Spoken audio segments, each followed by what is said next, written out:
Alors en fait, les fûts inox au départ, c'est parti parce que j'avais un besoin vraiment spécifique.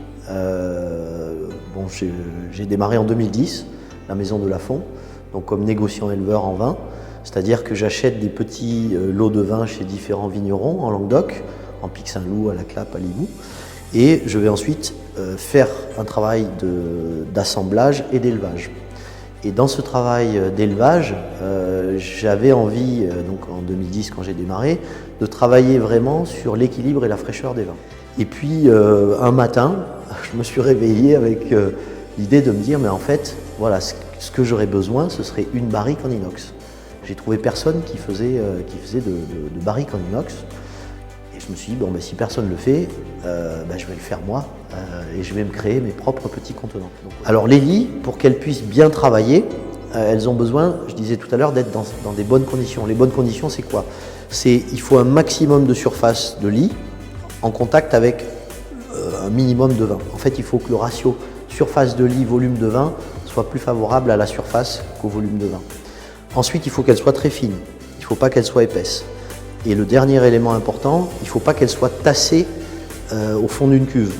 Et on comprend bien que dans une cuve droite, inox, on a effectivement toute la hauteur du contenant, on a une surface qui est petite en bas, donc on se retrouve avec des lits qui se sont épaissis et en plus qui sont comprimés par le poids du vin.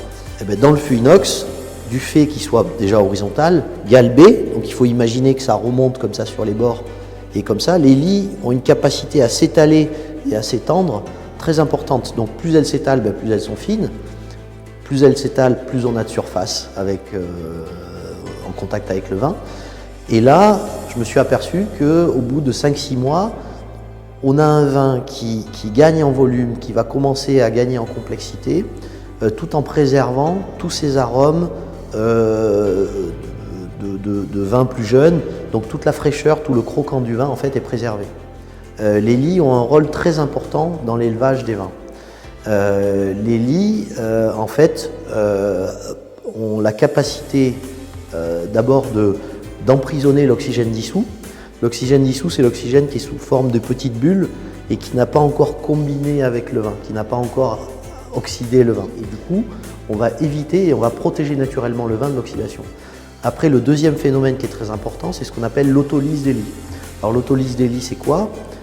C'est en fait les lits, quand elles sont mises dans certaines conditions, elles vont commencer à se désagréger et elles vont libérer des polysaccharides. Il faut savoir que plus on a des polysaccharides, plus on a un vin qui va avoir un certain volume, de la complexité, de la longueur en bouche. Et en fait, c'est ce que je recherche dans le fût inox. Après, ce qui est intéressant aussi, c'est que chaque utilisateur a trouvé des avantages au fût inox. Donc moi, je vous parlais tout à l'heure de ce que ça a apporté dans le travail que moi je fais avec mes vins.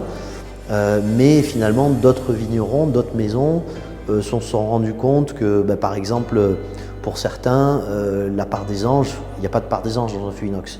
Quand vous avez une toute petite appellation avec très peu de vin, c'est très intéressant de ne pas avoir de part des anges. Après, bien évidemment, il y a aussi le côté très pratique à l'usage. On a quelque chose qui pèse 31 kg versus 70 kg pour une barrique bois de 300 litres. Donc on le manipule assez facilement. Le nettoyage est très facile. On l'ouvre par le devant, on fait un premier rinçage. Ensuite, on utilise les produits de nettoyage pour les cuves inox. On rince et c'est terminé. Donc c'est facile et on consomme beaucoup moins d'eau. Et donc c'est vrai que le côté durable aussi est important et qu'on n'a pas à changer tous les 3 ans, tous les 4 ans et de pouvoir avoir un investissement qui réponde à plusieurs besoins. Et puis une fois qu'on a fait cet investissement, on peut y compter dessus, il est là. Il faut savoir que toute la complexité, en fait, c'est de donner ce galbe-là, cette forme bombée, avec le minimum de soudure, puisqu'on n'a qu'une soudure longitudinale, et sinon il n'y a pas de soudure. Et donc j'ai mis au point une machine avec un bureau d'ingénierie française.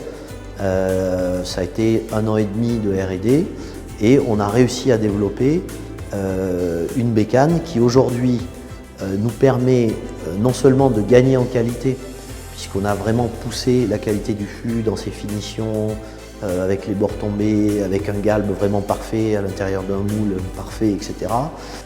Et on a aussi gagné en cadence pour pouvoir répondre à des demandes plus importantes. Dans notre atelier ici à Vézénobre, qui est juste là au-dessus, on produit ces fûts et on est en train de travailler avec des distributeurs en France, à l'étranger, et puis différentes propriétés, comme je vous disais, il y a le Canada, mais on travaille aussi avec l'Espagne, avec Torres, on travaille sur la France avec Henri de Villamont, Olivier Leflèvre, Château Meursault, après en Vallée du Rhône avec la Maison Chapoutier.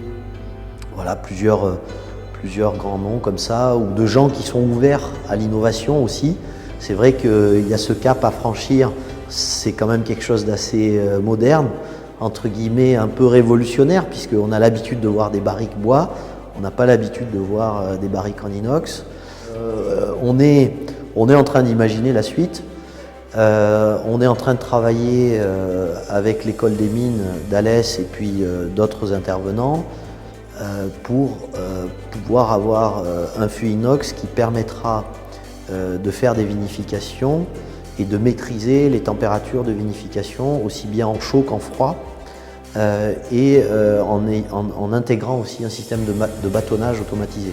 Alors je ne peux pas trop en dire plus parce qu'on est en pleine R&D, on en est on va dire au milieu à peu près, mais je pense que d'ici 1 an et demi, 2 ans, on va pouvoir sortir de nouvelles fonctionnalités et qui pourront se greffer sur les fûts existants.